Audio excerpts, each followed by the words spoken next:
All right, guys. So I watched episode 3 of Star Wars Skeleton Crew, and I'm continuing to enjoy the show. I still continue to enjoy the production value. It doesn't look like Garbaggio like a lot of the other Disney Plus Star Wars streaming shows.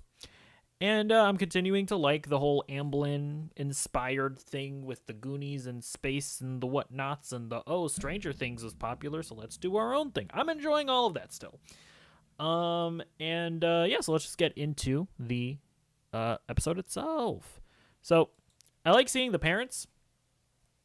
I like seeing that they're all worried about their kids and whatnot, and I especially like how they continue implying that the sort of that the what is it called, the Atla whatever, the planet that they're on, I forgot the name of it. I like how they continue to imply that they are under some type of like authoritarian rule where the robots are like, yeah, or the robot was like, yeah, your kids, they left the planet, sorry, can't go after them because leaving the planet is forbidden. I like how they continue to like sort of establish that the people that are living under this planet are like living under some weird like authoritarian ruler that is actually, like, I mean, kind of, I guess, treats them well, but they don't have free will essentially. And then, then we see the kids escape from the prison with the not Jedi guy, maybe Jedi guy. We'll get into that in a minute.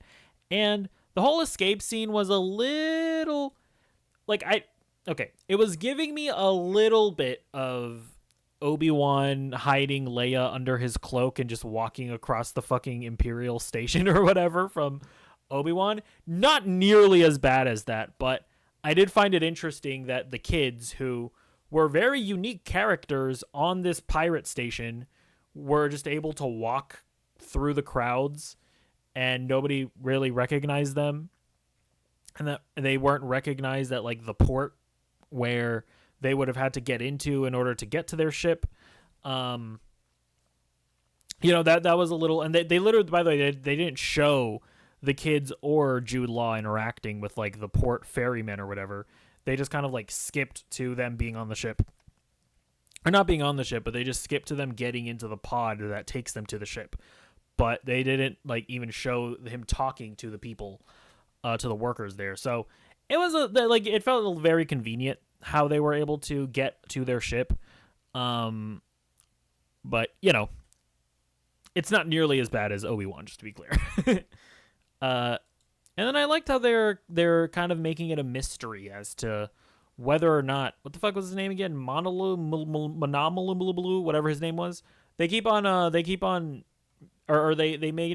it a mystery as to whether or not Jude Law is a Jedi.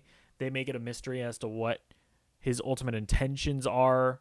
I mean, obviously, like, his intentions are that he wants to go to their planet. What is it? God, it's like on the tip of my brain.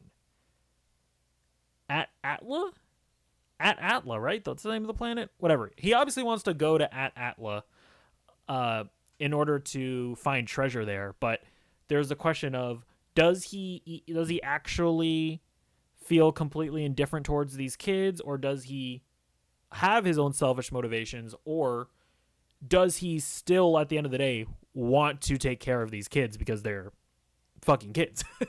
Like, is there some good within him? That's kind of the question that's being asked and posed throughout this episode. So I like that mystery. I like the little bit of stakes that they're adding to everything. And I thought it was kind of cute that the droid was actually protective of the kids.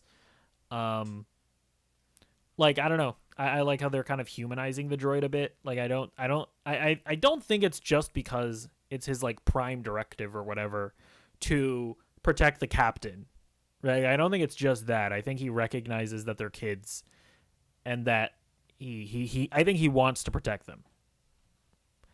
I gotta say, I also like the vibe of the moon that they travel to.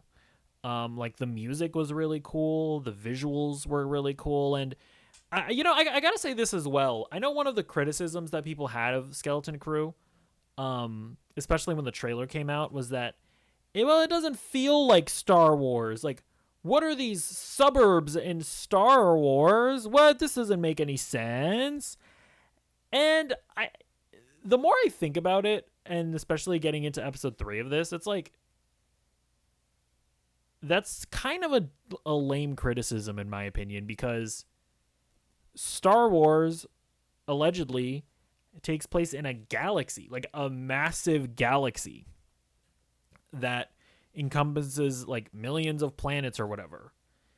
Isn't it like completely reasonable to have new planets that feel nothing like other planets that we've seen before?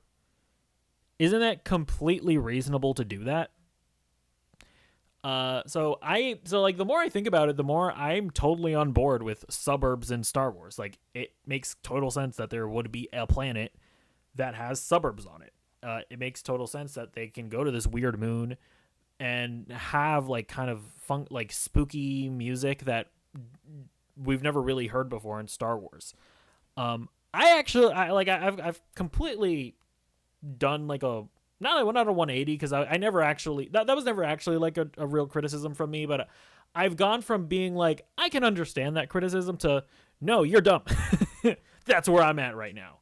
But I like the cool music and the visuals of the moon that they go to. I love the little owl lady, very cute.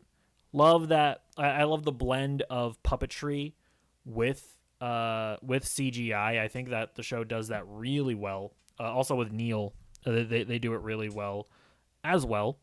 I thought it was interesting. Like they were yapping about a bunch of like old Republic lore and stuff. So it seems like at Atta or whatever, at Atla, whatever the name of it is, seems like that planet was a remnant of the old Republic. That's what I'm getting at. And it's kind of just persisted and it was hidden, I guess, kind of like Wakanda. And it's just been like maintaining old Republic culture throughout, I guess it would be the prequel era as well as the original trilogy, and now throughout the post or I guess the sequel trilogy era, which is like that the sequel or Skeleton Crew takes place I think during the sequel trilogy era, right? Because it takes place around the Mandalorian, which is post original trilogy. I like that. That's just interesting, and I'm excited that we're learning about the Old Republic, because I think, correct me if I'm wrong, but there's no canon Old Republic content, right? I think they've only gone as far as High Republic, which I think is after the Old Republic. So that's just cool that we're learning more about it.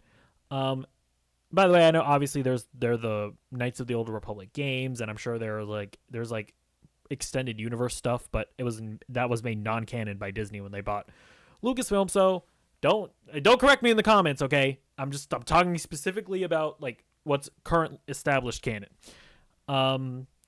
So yeah, I don't know if there was any like cool information that she yapped about that just flew over my head because I don't know anything about Star Wars. Let me know in the comments down below. But yeah, overall, really enjoyed episode 3. Let me know what you thought about it in the comments, and I will see you in the next video. Goodbye.